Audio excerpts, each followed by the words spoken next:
सहना भवतु सहनौ भुनक्तु सह वीर्यं करवावहै तेजस्विनावधीतमस्तु मा विद्विषावहै। ॐ शान्ति शान्ति शान्तिः।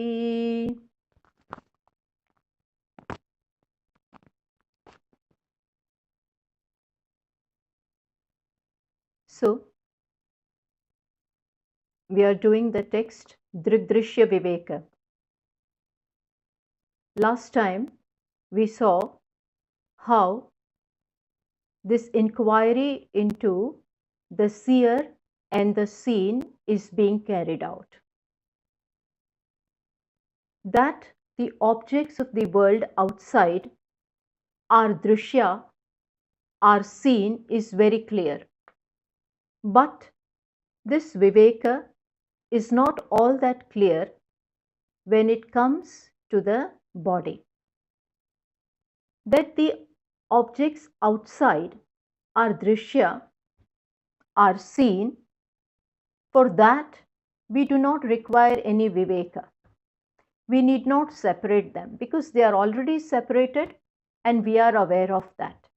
But when it comes to this body, when it comes to this assembly called body, which consists of the gross body, the subtle body, and the causal body, or in other words, the gross body, then the pranas, that are vital air, the mind, intellect, etc. When it comes to that, which is also drishya, which is also an object which is seen by me, there this Viveka is not all that clear. Right from the gross body up to the ego, up to ahankara, everything is drishya. But we are not clear about it. Habitually, we tend to take this body as I. Body which is not I, but which is you. Not I means body is not subject. It is actually an object. Not only the body, but even the pranas, the mind, the intellect, and the ego, ahankara. Up to that, everything is a matter which is seen. It falls in the category of object or drishya. But as I said, habitually, due to ignorance, we take the body to be I. We take the mind to be I. We take the intellect and ego as I. And this is where the Viveka is required. This is where the need to separate Viveka, Drg Drashya Viveka is required. Separating that which is drishya and separating that which is drishya from the drashta, the seer and the seen. So this inquiry is going on. Last time we saw first two mantras.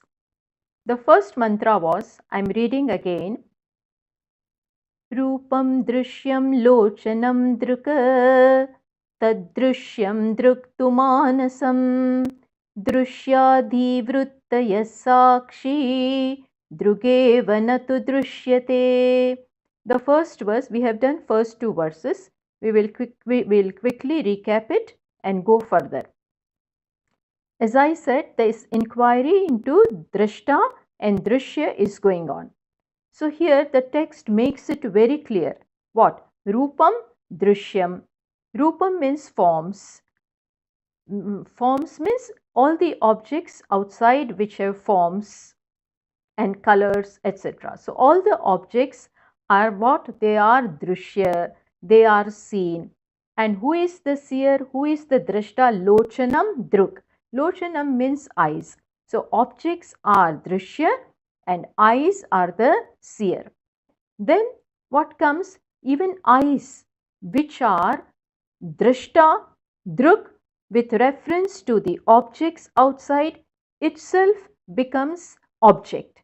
For what? Then the text says tad drishyam. Tad drishyam means even the eyes are drishya. And who is the seer now? Then the text says druktu manasam. Mind is the seer. So eyes which are the seer with reference to the object itself becomes seen. Itself becomes drishya with reference to mind.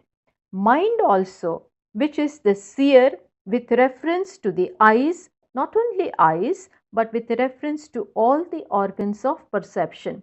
So, all the organs of perceptions are drishya and mind is the seer.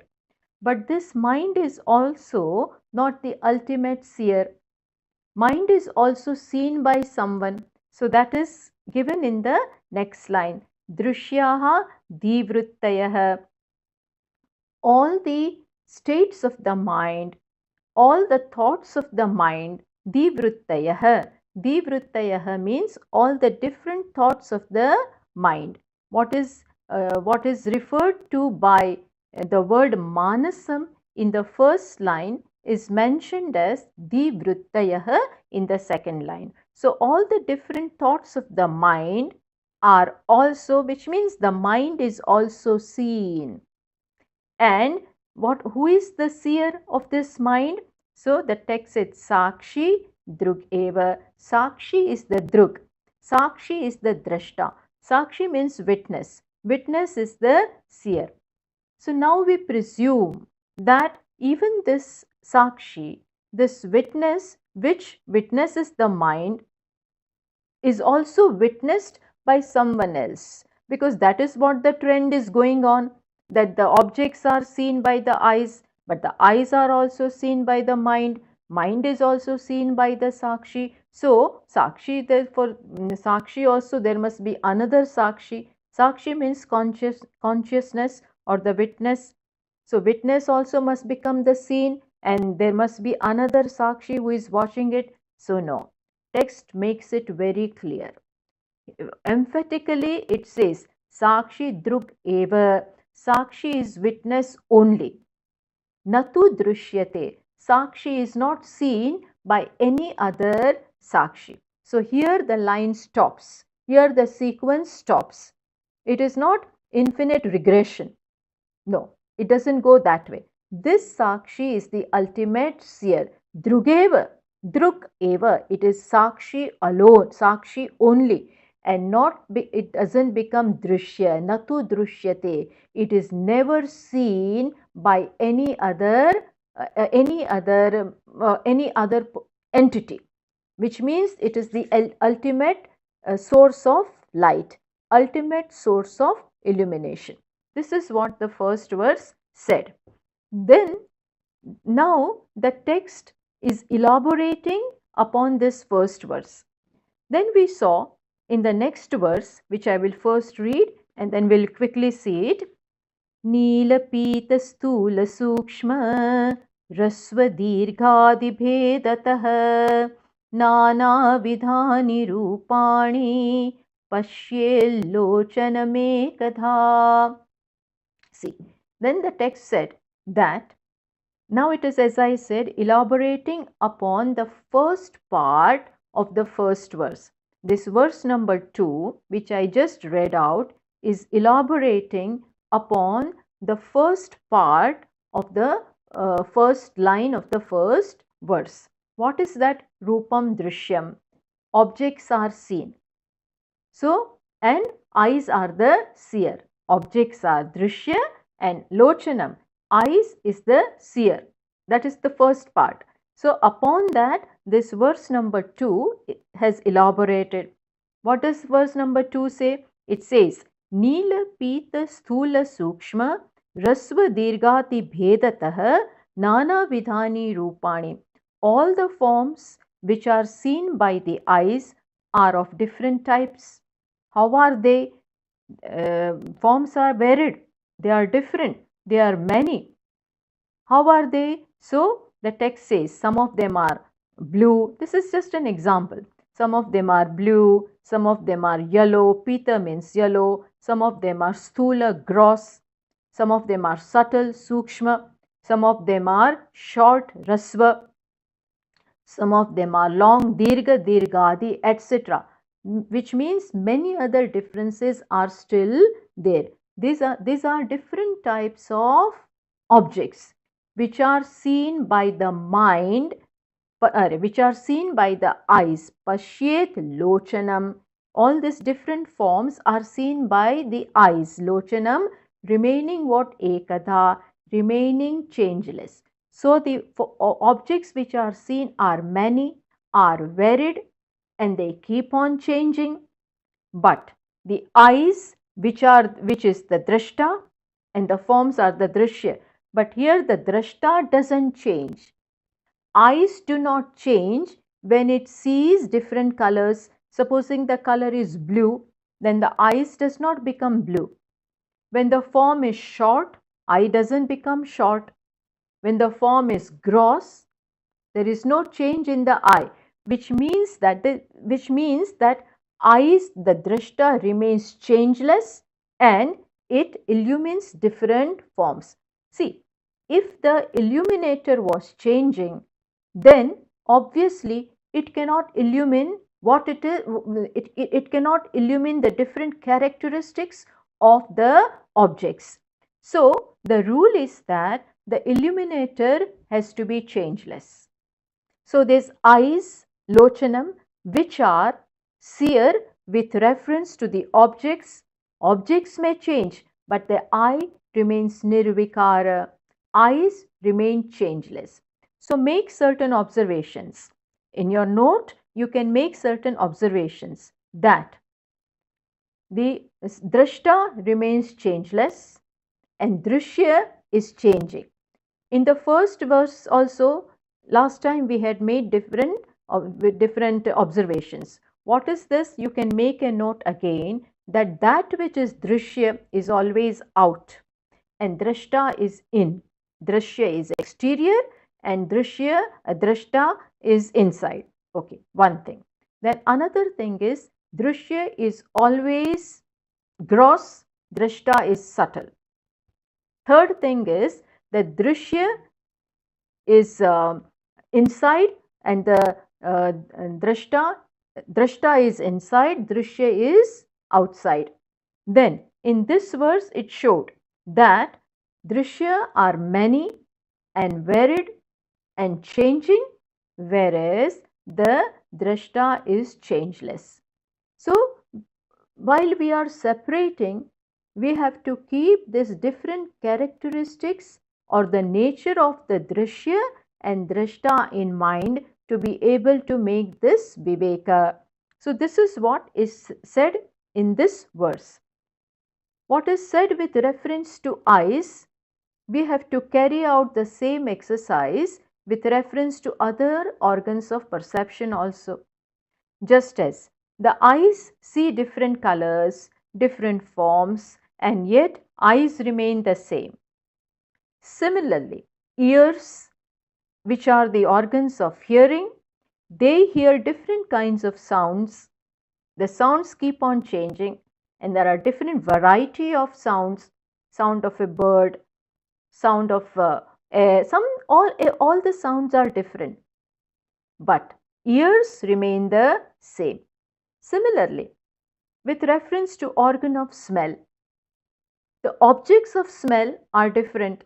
There are different kind of smells and odors, whereas the organ of smell remains the same, ekadha, and it illumines different varieties of smells. Different varieties are there.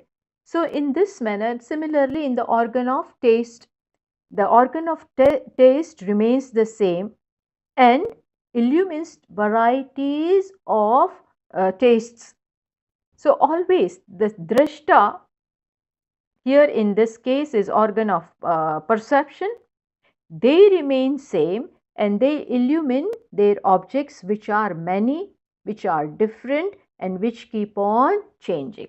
So in this second verse, what has been elaborated?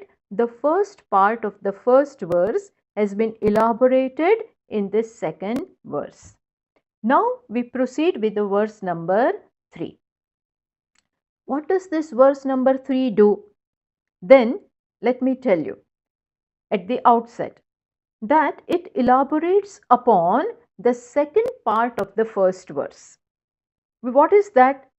Tad drishyam druktu manasam, that eyes which are the drashta, seer, with reference to objects itself. The eyes themselves are also drishya with reference to mind. So this part, the drishyam druktu manasam, that part is elaborated in verse number 3. So let me read out verse number 3. आन्द्यमान्द्यपटुत्वेषु नेत्रधर्मेषु चैकधा संकल्पयेन्मनश्रोत्र त्वगादौ योज्यतामिदम्. So what does the verse say? It says that there are even changes in the state of the there are different states even in the eyes. Eyes passes through different states. Different states happen in the eyes also. And who is it that is illumining these different states? Mind. Mind, remaining changeless, illumines different states of the eyes. So the text says, see, there are different states. Which are they? Andhya means blindness, Mandya means dullness, Patutva means sharpness. Netra dharmeshu, these are the different characteristics of eyes. Eyes which were the drashta with reference to objects, now they become drishya with reference to mind. Now, how are these eyes? They pass through different states. Say, supposing now they are very bright, but after a certain age they become dull, and a time may come, God forbid, but it may come that it may not see anything. So these are different characteristics, netra dharma. These are different characteristics of eyes. So which are they? The first one is andhya. Andhya means blindness. Here the Tikakara says, andhyam nama samanya akarena pi svavishaya grahana asamartyam. Andhyam is that state of the eyes where you don't see anything. You don't see anything, any form at all. No form, no color is absolutely seen. That state is called blindness. So this is all, the organ is there, but it is not working. So that is called blindness. Then there is another state. What is that? Mandyam. Mandyam means what? Dullness. Svavishaya sukshma vishesha akara grahana samarthyam. Mandyam means what? That it does see forms, it does see color, but not specific. There is dullness. Sometimes we say, our mothers or old people, or even in a fit person also, if the eyes are not that fit, then you say that I am seeing a form, but I am not quite recognizing who that is, because it is not seen clearly. People do complain that I do see, but not specific. I am not that clear about what I see. So in general, the form may be seen, but the details and the specific aspect of it doesn't become clear. So that is called mandyam. If there is cataract, with time when the eyes develop cataract, then this happens. It is very obvious, that you see something, but it becomes dull. At night you cannot see things properly. People say, I don't drive at night. Why? because then I can't see properly. I'm not that clear. I'm not that confident. Why? Because eyes are getting dull. So, this is also a state of the mind or a state of the eyes. Then what? Patutva. Patutva means what? That it is very, very sharp. Eyes see things very sharp, which means eyes are very sharp.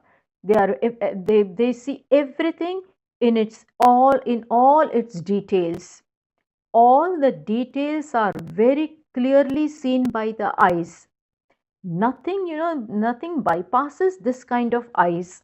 They are extremely sharp.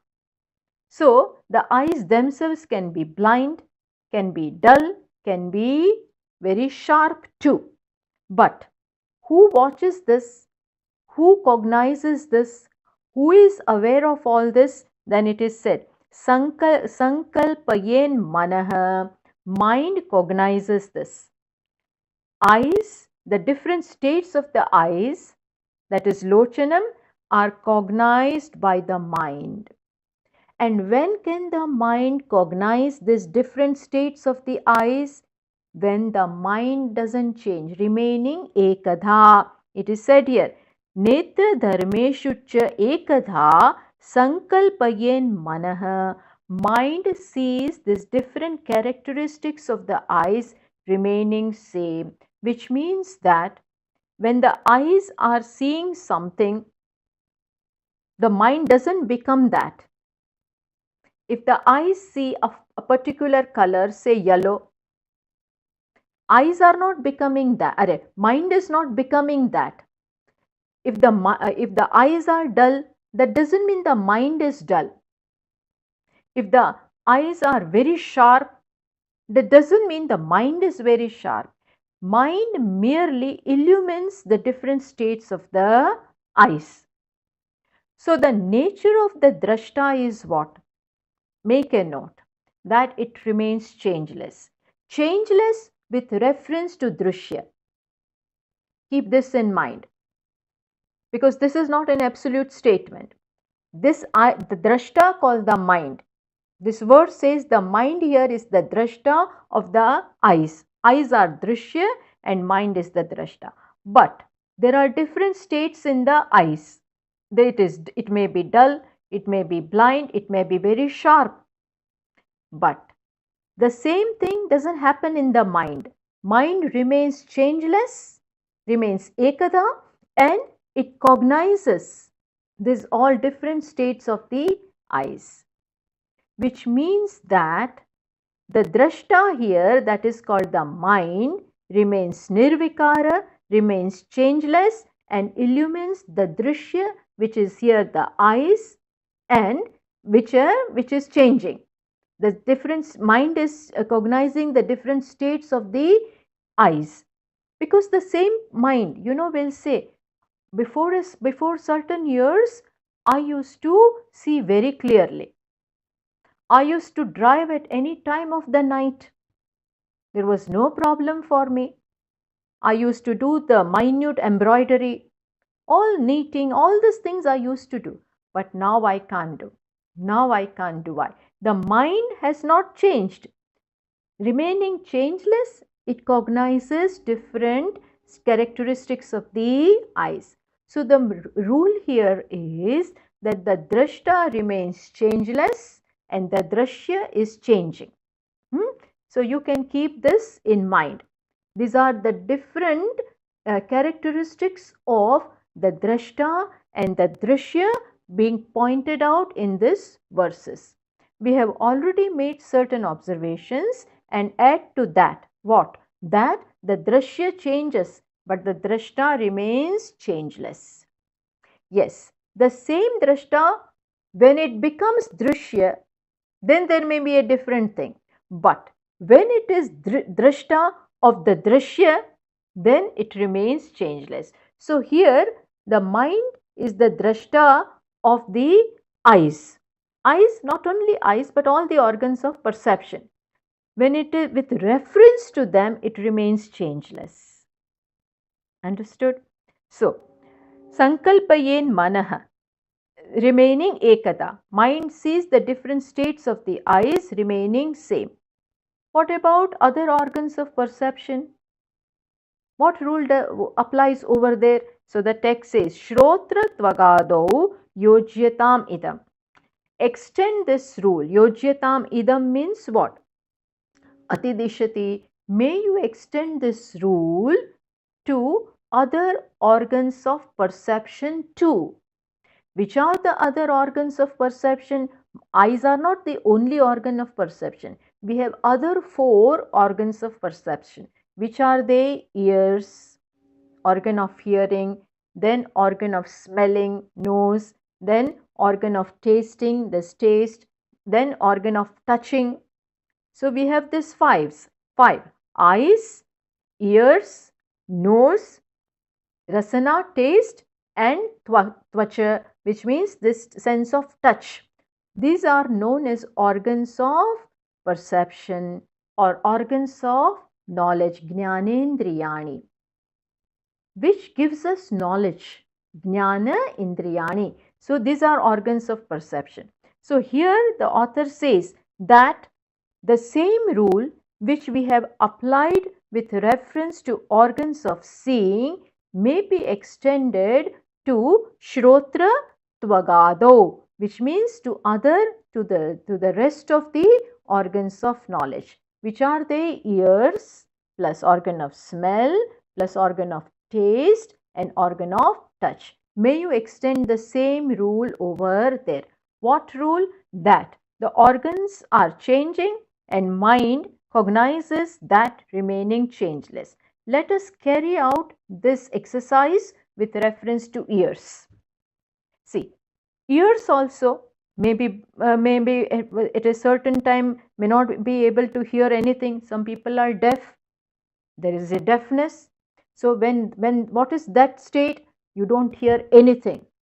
Even though the sounds may be there, you don't hear. That is one state. Then what is the other one? Dullness, Mandir. What is that? Dullness means you hear but not clearly.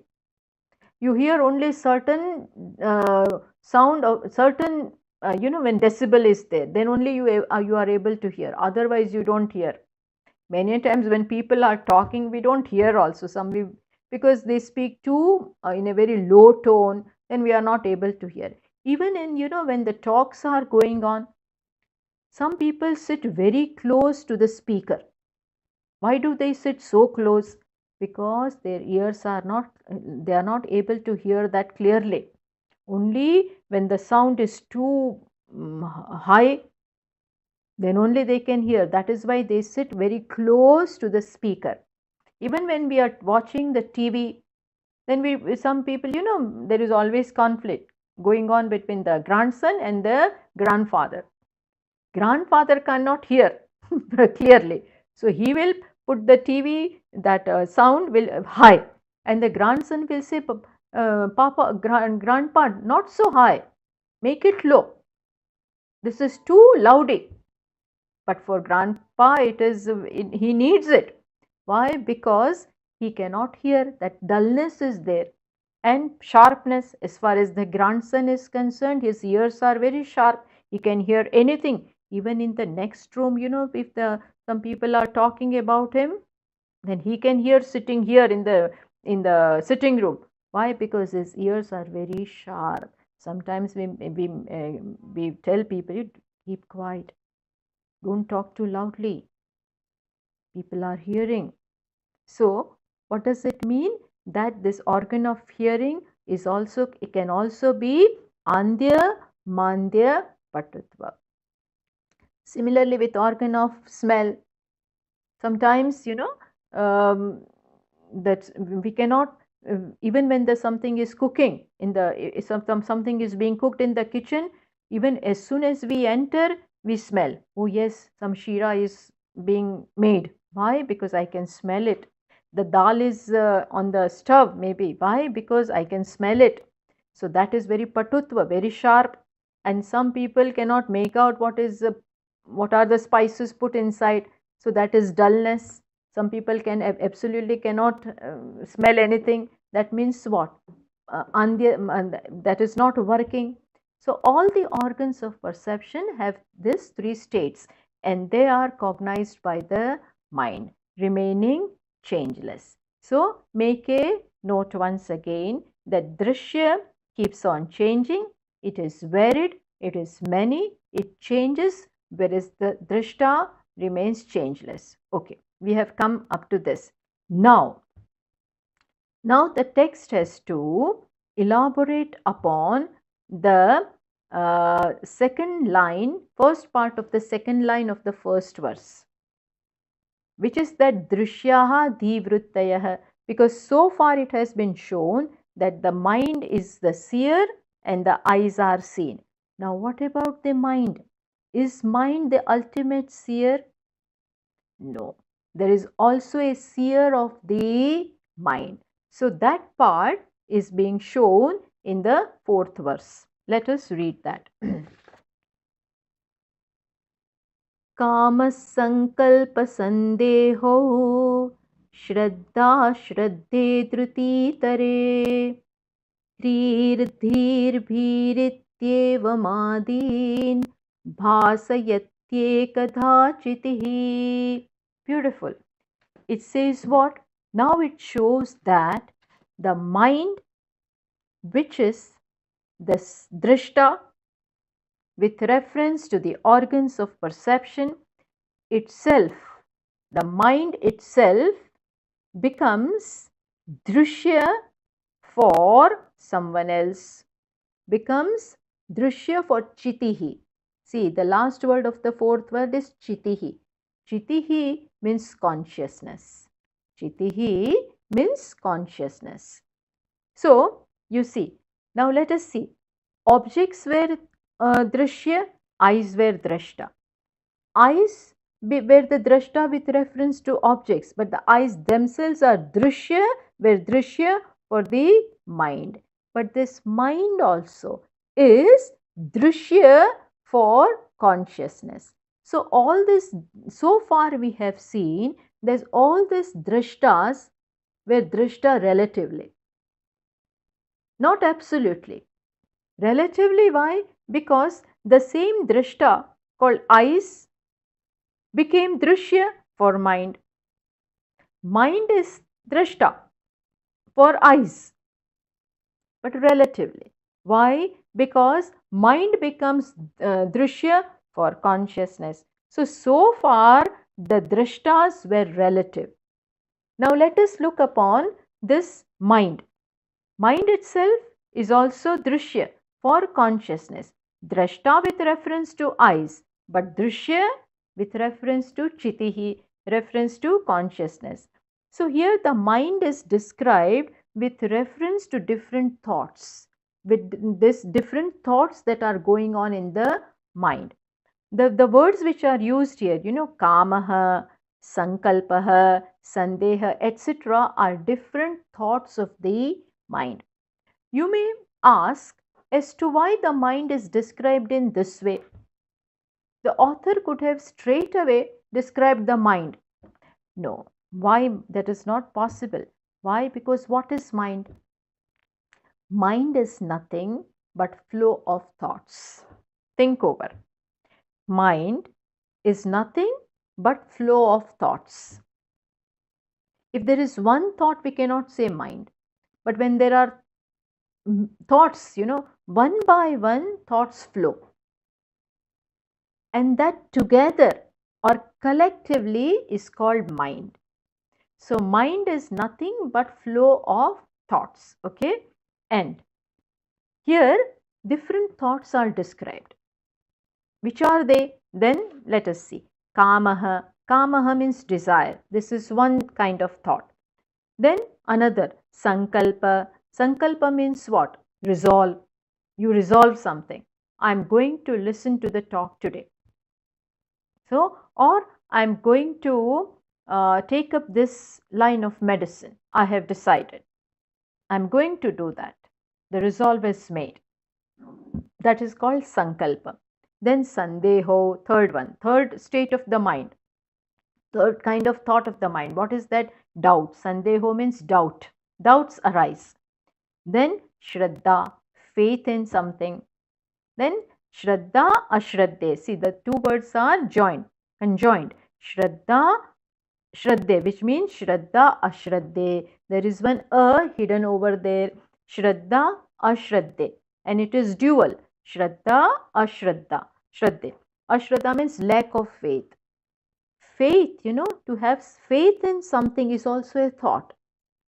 Not to believe in something is also a thought, which is described as lack of thought. Then what? Dhrutihi. Dhruti means fortitude. That is also a thought. I can bear anything. I am ready to withstand anything. This is called fortitude of the mind. Dhruti and itare. There is e hidden there. There is a conjoined. Dhruti, itare. Two together, dhruti and itare together becomes dhruti tare.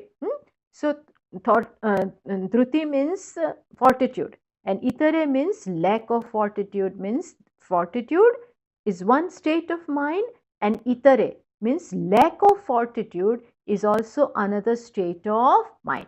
Lack of fortitude means what? You do not have the strength to bear something. You do not have the strength to go through something. So that is called itare, lack of fortitude. That is also a state of the mind. Then next line describes another few thoughts of the mind. What is that? Hrihi. Hrihi means what? Sense of shame. You are ashamed. You are embarrassed. That is called hrihi. Then what? Dihi. Dihi means what? Ascertained knowledge about anything. About anything, you are sure that it is this only. That is called dihi. It is a particular state of intellect. That is called here mind. So that is ascertained knowledge, ascertainment about something. That is called dihi. Then what? Then comes bihi. Bihi means fear. You are afraid. So that is bihi, fear. Then it's etc. Bihi iti evam adin means etc. Which means that there are different thoughts of the mind. They are all collectively, different thoughts of the mind. They are collectively called mind. So these are the few mentioned here. Why this kind of thoughts are mentioned here? There are other kinds of thoughts also. Happiness is also a thought of mind. Jealousy is also a thought of mind. Unhappiness is also a thought of mind. Why aren't they mentioned? No, these few are only mentioned here because there is a reason. Why? Because there in Brihadaranyaka Upanishad, these are mentioned. See, all these authors, they always keep Upanishad in mind. As I told you on the first day itself, while we were introducing Drg Drashya Vivek, I had told you that this Drg Drashya Vivek is a Prakarana Grantha. And Prakarana Grantha is always elaborating upon Upanishad, upon a part of the Upanishad. So, Upanishads are always kept in mind. So, in Brihadaranyaka Upanishad, these thoughts are mentioned, describing the mind. There, while describing the mind, Brihadaranyaka Upanishad, this is a very, very famous statement of the Brihadaranyaka Upanishad about mind. There, the Upanishad says, Kamaha, there I am reading about what Brihadaranyaka Upanishad has said while describing the mind. That is why the same thing is repeated here while describing mind. What is said over there? I'll just read out for you. Kamaha, Sankalpaha, Vichikitsa, Shraddha, Ashraddha, Dhrutihi, Adhrutihi, Hihi, Dihi, Bihi, Iti Etat Sarvam Manaha Eva. Iti Etat Sarvam Manaha Eva. Which means all these different thoughts of the mind are nothing but mind. These different thoughts are nothing but mind. This is a very famous statement appearing in Brihadaranyaka Upanishad. And the same thing is repeated here. Why? Because, as I said, Prakarana Grantha keeps the Upanishad in mind. And naturally, it is very famous. And students are also are familiar with Upanishad. That is why the author repeats these words. So these different states of the mind are there. And who illumines them? They are different. See, again, the thing to be noted is mind, which was the seer, drashta, with reference to the eyes, remained changeless. Remaining changeless, it cognized the different states of the eyes, andya, mandya, patutva, etc. But that was relative. That remaining changeless was relative. That remaining changeless was only with reference to the eyes. But when the same mind has become the seen, has become drishya to the chiti, to the consciousness who is the drashta, then the mind is undergoing different states. These are the different thoughts of the mind. Call it thoughts, call it modes of the mind. So these are all different modes of the mind. They are constantly coming and going. Now there is a thought of desire, then of resolve, then of what? Doubt, then maybe there of faith, lack of it, fortitude, etc. Different thoughts come very fast and go. But remember, all of them are illumined, are lighted up by someone. Someone is illumining this, and that is why we are aware of it. In the light of that illumination, we are seeing these different thoughts. Who is that light? Who is the drashta who is aware of, who cognizes these different thoughts, who is aware of each and every thought of the mind, remaining changeless? Who is that? Bhasayati ekada chitihi. Chitihi means consciousness. Remaining changeless illumines all these different thoughts of the mind. These different thoughts of the mind are illumined by consciousness. So, now let us see. So far, each and every drashta, so far the drashta that we came across, which are the drashtas, the seers which we came across? First one was eyes, lochanam. Then second one was mind. Eyes were the seer with reference to the objects. So eyes were seer. Then eyes themselves became drashya and mind was the seer. So we came across these two seers, eyes and the mind. But they in turn became drishya. Eyes also became drishya with reference to mind, and mind also became drishya with reference to consciousness. So we may think that the same trend will continue now, which means that even consciousness, which is the drashta with reference to the mind, itself must be drishya with reference to another consciousness.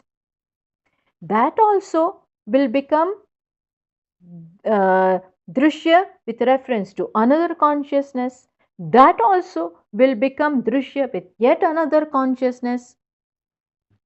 Naturally, because so far the trend is that each and every drashta becomes seer, drishya with reference to another drashta. So the same sequence must continue? No.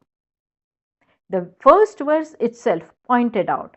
What did it point out? That Sakshi, which means Chitihi, is Drugeva. It is Drashta alone, never Drishya. It never becomes Drishya. So, the question here is, if the consciousness is the Drashta, ultimate Drashta, but how is it illumined? Because everybody needs illumination. Objects needed the illumination of the eyes. Eyes itself needed illumination of the mind. Mind could illumine the eyes because mind itself was illumined by consciousness. Now, in the same manner, this consciousness also must be illumined by second consciousness, that also by the third consciousness, that also by the fourth consciousness. We will go in this manner. This is called infinite regression. This is a dosha. This is a defect, because in that way we will never arrive at the first one. Can you arrive at the first one? You will not. Why? Because every drashta is a drashya, and there is drashta for every drashta.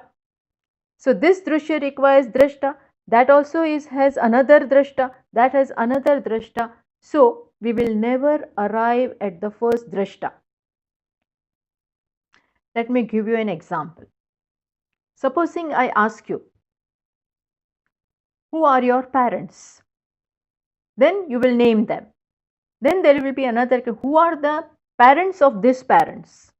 Because these parents were also children for another parents.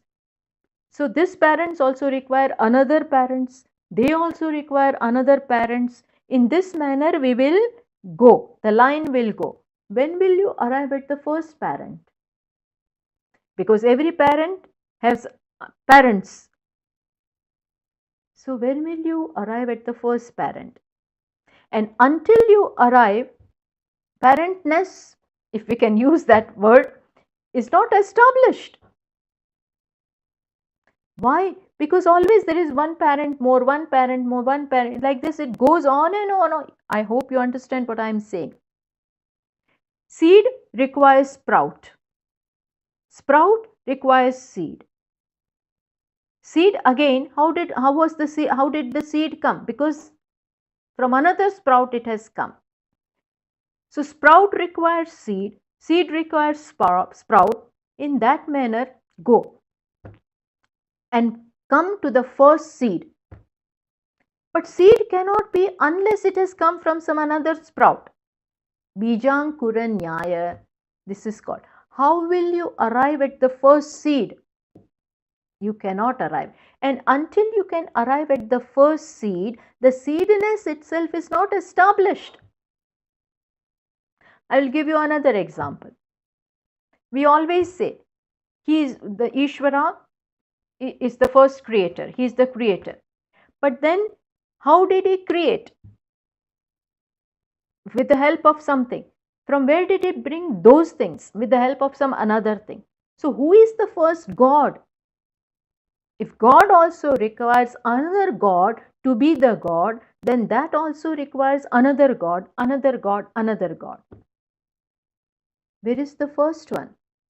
So, Shastra says there has to be the first one, which is such that it has not come from anything else. There has to be first parents who are themselves not children. They are themselves the first one. And who is that? God himself. This is how we establish the existence of any one thing. Otherwise, there will be this defect called infinite regression, which means it is not established. So now the question here is that consciousness illumines the mind. But who is it that illumines this consciousness? So the text in the very first made it clear. There is no other consciousness for this consciousness. This consciousness is consciousness by itself. You have to put your foot. Shastra puts the foot down. And it is true. Drugeva natu drushyate. This one is the seer, never seen. Why? Because it is self-illuminating, self-evident. It doesn't require illumination from any other source. It is self-illuminating. It has not got its illumination from some other source. But then how did it become source of light? By itself. Swayam Jyotihi. There is this famous word called Swayam Jyoti, which is derived from Brihadaranyaka Upanishad. We will talk about it someday. But we have to today first see that this drashta is the final drashta. Now, having said this much, the next verse will show us how this drashta is the ultimate drashta. Consciousness is never changing, and still it is drashta. It has the source of illumination from itself. So the nature of consciousness will be explained in verse number 5, which we will see next time. Thank you very much. Hari Om.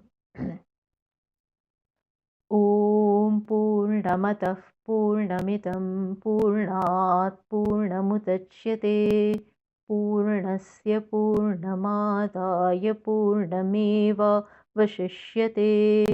ॐ शान्तिः शान्तिः शान्तिः हरिः ॐ श्रीगुरुभ्यो नमः हरिः ॐ